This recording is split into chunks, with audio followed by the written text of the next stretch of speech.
Friday, September 21, 2001 began like any other day for Ana Montes. She got into her Toyota and made the usual 25-minute drive to the Defense Intelligence Agency, the Pentagon's top spy agency where she served as a lead analyst on Cuba. But this was no ordinary day. What she didn't realize was that undercover FBI agents were following her. The U.S. government had finally uncovered the truth after 17 years. Ana Montes, the woman shaping intelligence on Cuba, had been secretly working for them all along. This is the story of the damage she did and how the most dangerous female spy was finally brought down.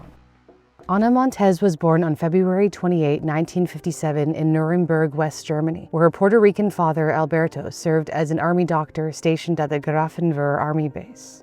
The family moved to Topeka, Kansas the following year after Dr. Montes was accepted into the Menninger School of Psychiatry, then one of the top psychiatric programs in the country. Dr. Menninger preached the value of a loving family, that Alberto ruled his own with fear. One of the earliest signs of his cruelty was when Ana developed asthma as a child. Instead of treating her and giving her the help that she needed to breathe, sat her down and watched his daughter gasping for breath and tried to treat it as a psychiatrist would, not as a medical doctor. Investigative journalist Jim Popkins spent 15 years uncovering the story of Ana Montes, detailed in his book, Codename Blue Wren. Her father, he started using the belt to discipline the kids as early as age 5. When Ana was 15, her parents divorced. Her mother, Amelia, began asserting her independence and became increasingly outspoken, especially in her opposition to U.S. funding for the Contras, who were fighting the socialist Sandinista government in Nicaragua. Ana later said she had spied to stand up for the oppressed. While at university, she spent her junior year abroad in Madrid during a historic upheaval. The death of dictator Francisco Franco marked the end of nearly 4 decades of authoritarian rule, ushering in a wave of democratic reforms. The streets filled with protests, many targeting the United States, which had supported Franco's regime. In the Spanish capital, Ana fell in love with Ricardo Fernandez Ires, a left-leaning Argentinian living in political exile. Their long conversations of American imperialism shaped her belief that the U.S. acted as a global bully. After graduating, she took a clerk typist job at the Department of Justice in December 1979, and at the same time enrolled in a master's at Johns Hopkins University's School of Advanced International Studies, SAIS, where she specialized in Latin American affairs. At SAIS, Ana befriended Marta Velázquez, a fellow Puerto Rican who was secretly scouting sympathetic students as potential recruits for Cuban intelligence. When Marta asked Ana if she'd be willing to help the Sandinistas by translating Spanish articles, Ana sensed it was a cover for something more and said yes, reflecting, "I hadn't thought about actually doing anything until I was propositioned. Once offered the opportunity to help illegally, it would be more than I could do legally." In March 1985, she and Velázquez traveled secretly to Havana using fake passports, where Cuba's intelligence service, the DGI, trained her in the basics of spycraft. She learned how to lose a tail, how to communicate in code, and how to beat a polygraph. One trick involves clenching your anal sphincter while telling the truth and relaxing it when lying, an odd but effective way to control physiological signals. The Cubans wanted Ana to infiltrate the U.S. intelligence community and urged her to apply for a job in the Defense Intelligence Agency. In September 1985, Ana Montes joined the DIA as an entry-level analyst. She falsely claimed she'd graduated from Johns Hopkins when in reality she never completed her degree, and denied ever using drugs despite doing cocaine while working at the DOJ and attending grad school. The DIA didn't administer a polygraph. It was scrambling to fill positions amid the Reagan administration's push to expand intelligence operations in Latin America. The same year she joined the DIA, Ana's younger sister also began a career in government. Lucy Montes joined the FBI's Miami office as a Spanish-language translator, working on wiretap translations for organized crime and drug investigation. Their brother, Tito, also became an FBI special agent, but her family would never suspect a thing. 4 months after starting at the DIA, Montes was granted authorized access to highly sensitive, classified information related to national security. Montes memorized everything she read, so she never removed a single document from work. And I was able to go through her bookcase, and one of the books that I found was a memory training book, and it was underlined and highlighted. So clearly she was trying to improve her memory. Each night, she went home and typed up the classified information on her Toshiba laptop and then transferred it onto encrypted floppy disks. The Cubans would communicate with her through shortwave radio broadcasts. For example, every Saturday at 9, Montes tuned in to a certain frequency where a woman's voice would call out, Atención, atención. Followed by a string of numbers. 701-346-25859.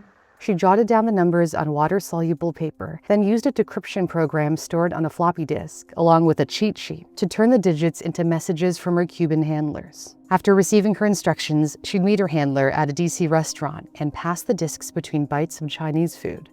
While secretly feeding intelligence to the Cubans, she was rising fast at the DIA, becoming the principal analyst for Nicaragua and El Salvador, two Cold War hotspots. In 1987, she visited a U.S.-backed military base in El Salvador, where she was briefed on sensitive operations and security, details that would have been a goldmine for America's enemies. Just weeks after her visit, rebels ambushed the base, killing 42 Salvadorian soldiers and a U.S. military advisor, 27-year-old Staff Sergeant Gregory Fronius, a Green Beret. The FBI pressed her about that trip years later, but she was never charged.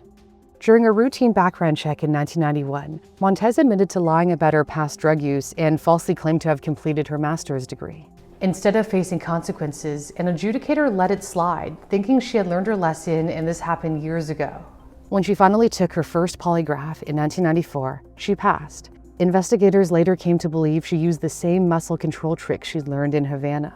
By the time of her polygraph, she had become the DIA's lead analyst on Cuba, her dream job, a role that gave her direct access to the secrets Havana cared most about. Montes exposed the identity of a covert American officer en route to Cuba, allowing Cuban agents to intercept him. The Cubans let Montes know, "We were waiting here for him with open arms." Montes later admitted to exposing 4 American intelligence officers working undercover in the island nation. For nearly a decade, no one had any idea what she was really up to, until an incident in 1996. On February 24, 1996, Cuban MiG-29 jets shot down 2 unarmed civilian planes flown by the exile group Brothers to the Rescue. The group had provoked the regime by dropping anti-Castro leaflets over Havana. 3 Americans and a U.S. resident were killed. Montes was quickly summoned to the Pentagon to brief the Joint Chiefs of Staff on Cuba's military capabilities. This was supposed to be the defining moment of her career, and yet she decided to leave work early.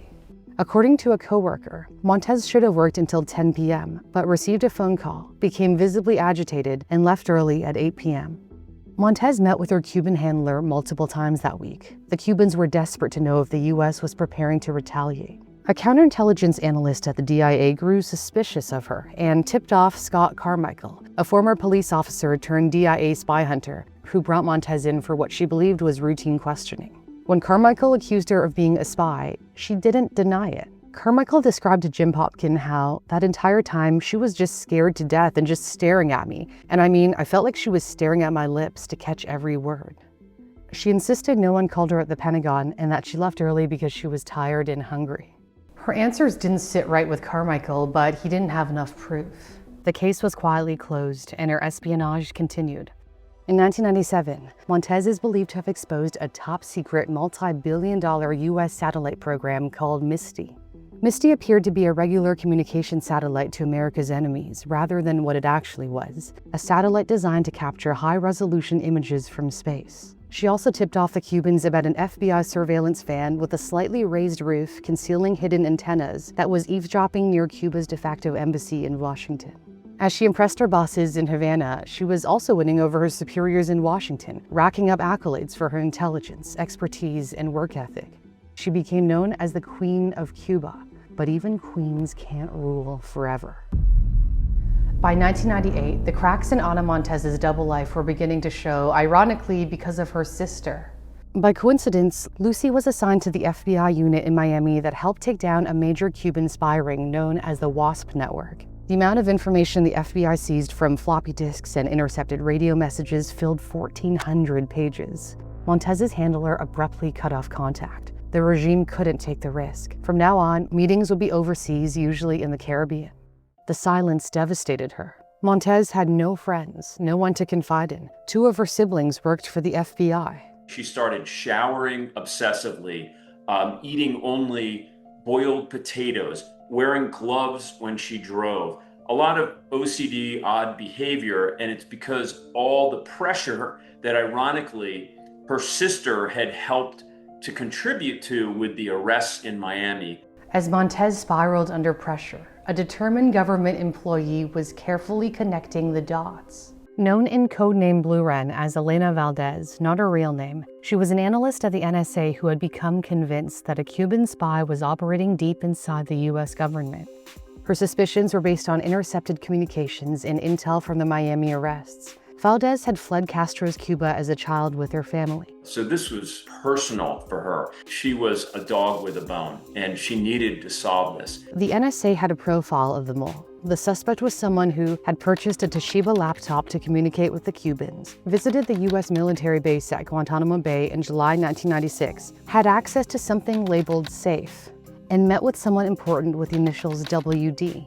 Valdez shared her leads with the FBI, and Special Agent Steve McCoy was assigned to the case. He investigated for 2 years, but made little progress. Valdez became frustrated because she didn't think the FBI was taking the case seriously, so she went over the FBI's head and brought the case to the DIA. She was threatened with being fired. She was threatened with being jailed for essentially doing her job and trying to find a spy. When Valdez mentioned to the DIA that the Cubans had repeatedly referenced the word safe, Chris Simmons, a veteran DIA Cuba analyst, realized safe wasn't a physical safe. It was the DIA's internal communication system. Simmons passed the lead to Scott Carmichael, the DIA investigator who once questioned Montes. He and his partner began digging into one clue in particular. The suspect had visited Guantanamo Bay in July 1996. A search of internal travel records pulled up about 100 names, and one of them was Ana Montes. When the DIA alerted the FBI, Agent McCoy brushed off their suspicions, saying, "I've got no reason to believe that the person I'm looking for is a female." The idea of a woman being the mole simply wasn't on their radar. But Carmichael connected one other detail in the mole's profile, the initials WD. He remembered Montes had boasted about working with William Doherty, the FBI's chief of counterintelligence. The FBI finally opened an investigation into Montes, codenamed Blue Wren. Agents began quietly tailing her, catching her using payphones to dial Cuban pagers. Around the same time, Montes considered walking away from her life as a Cuban spy. She wanted to build a life with Roger Corneredo, a Pentagon official who ran a Cuban intelligence program at U.S. Southern Command, a major military installation in Florida. But Cuba refused to let her go. Montes was devastated. "I'm a human being with needs that I couldn't deny. I thought the Cubans would understand." Her romantic relationship didn't survive. The FBI got a major break when Agent Peter Lapp obtained a subpoena for Montes's credit records. He spotted a line of credit from a CompUSA computer store in Alexandria, Virginia. He and Special Agent McCoy began pulling old paper sales records from computer stores across the DC area and discovered Montes had purchased a Toshiba laptop, just like the one the mole was believed to be using. On May 25, 2001, the FBI broke into her apartment when she was out of town. They found the Toshiba laptop, and when they copied the hard drive, they discovered messages between Montes and her Cuban handlers, including evidence that she had exposed the true identity of a U.S. intelligence officer undercover in Cuba. The FBI had enough to arrest her, but they wanted more proof. They wanted the floppy disks Montes used to decrypt Havana's radio broadcasts, which they couldn't find in her apartment. So they hatched a plan to get her hands on the one thing she always kept close, her purse. As detailed in codename Blue Wren, on August 16, 2001, the DIA staged a last-minute intelligence briefing just one floor from Montes's desk, close enough that she might leave her purse behind. And sure enough, she did. To get the analyst who sat next to Montes away from his desk, he was told someone had hid his van in the parking lot and driven off. Then, FBI Agent McCoy, posing as an IT technician, entered Montes's cubicle and grabbed her purse. They didn't find the floppy disks, but they did find more damning evidence inside. Prepaid calling cards used at payphones, a New York pager number linked to Cuban intelligence, and handwritten numeric codes used to send messages to her handler's pager. In the days after 9/11, the DIA feared Montes might leak sensitive military information to Cuba, so they wanted her arrested as soon as possible. Friday, September 21, 2001 seemed like any other day for Ana Montes. She got into her car and drove her usual route to work, unaware that FBI agents were tailing her. When she arrived, Montes received a call regarding a supposed time card issue involving one of her employees and was asked to resolve it with the Inspector General's office. But the meeting was a trap. Waiting for her inside the conference room were FBI Special Agents Steve McCoy and Peter Lapp. When they handcuffed her, she barely reacted. Lapp later said, "We figured she would just kind of collapse, be a wreck. She walked out that calm, I won't say proud, but with that kind of composure." Ana Montes's family sold off assets to help pay for her legal defense, hiring Plato Caceres, one of Washington's most renowned attorneys. Caceres had represented two of the most infamous double agents, Robert Hansen, who spied from inside the FBI, and Aldrich Ames, who sold secrets while working at the CIA. I made videos of them linked in my description. Hansen and Ames were driven by greed, but Ana Montes didn't spy for money. On October 16, 2002, she stood before a judge and explained why she betrayed her country. An Italian proverb perhaps best describes the fundamental truth I believe in. All the world is one country. It is a principle that, tragically, I believe we have never applied to Cuba. Your Honor, I engaged in the activity that brought me before you because I obeyed my conscience rather than the law. I believe our government's policy towards Cuba is cruel and unfair, profoundly unneighborly, and I felt morally obligated to help the island defend itself from our efforts to impose our values and our political system on it. My way of responding to our Cuban policy may have been morally wrong. Perhaps Cuba's right to exist free of political and economic coercion did not justify giving the island classified information to help it defend itself. I can only say that I did what I thought right to counter a grave injustice. She pleaded guilty to conspiracy to commit espionage and was sentenced to 25 years behind bars. But instead of the low-security facility her defense and the judge requested, Montes was sent to a high-security wing of Federal Medical Center Carlsbad in Texas, home to violent female inmates, including an Al-Qaeda operative and a woman who murdered a pregnant woman and stole her baby. Montes was confined to her cell, ate alone, and was isolated from the general prison population. She described the experience as a psychological hell. While in prison, she wrote her sister Lucy a condescending letter suggesting she see a psychologist to deal with rage toward their mother. Lucy snapped back in response, in a letter later published in codename Blue Wren. "You should know you ruined Mom's life. Every morning she wakes up devastated by what you did and where you are. Every night she goes to bed thinking the same thing.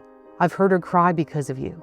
It's not enough that her parents and only brother all died before she was 30. Or that she was married to a violent man for 16 years and raised 4 children by herself. No, you had to ruin her final years. She should be living in peace and contentment. You betrayed your family. You betrayed all your friends. There is no forgiveness for what you did. And you betrayed your nation. You helped our enemies. You are a coward. You could have stood up for your principles openly, but you hid like a coward to punish them in secret. Why did you really do what you did? Because it made you feel powerful. Yes, Ana, you wanted to feel powerful. You're no altruist. It wasn't the greater good you were concerned for. It was yourself." The CIA concluded in a psychological profile of Montes that her difficult childhood shaped her worldview and made her more susceptible to recruitment. Ana Belén Montes's childhood experiences, family relationships, and arrested psychological development contributed to her ideological and moral development and increased her vulnerability to recruitment by a foreign intelligence service. Ana Montes walked free on January 8, 2023, after serving over 21 years with credit for good behavior. She currently lives in Puerto Rico. Ana Montes fooled U.S. intelligence for nearly 2 decades, and the only way investigators finally uncovered her secret was through methodical, logical thinking. That's exactly the kind of thinking you'll build with Brilliant. Brilliant is the app I personally use to become a sharper thinker through hands-on interactive lessons in logic, data, math, programming, and AI. I like taking just 10 to 15 minutes a day to train my brain through their newly updated logic courses. Brilliant's algebra and calculus courses are also super popular. You'll start at the level you're most comfortable with and build your way up through interactive challenges that make learning actually fun.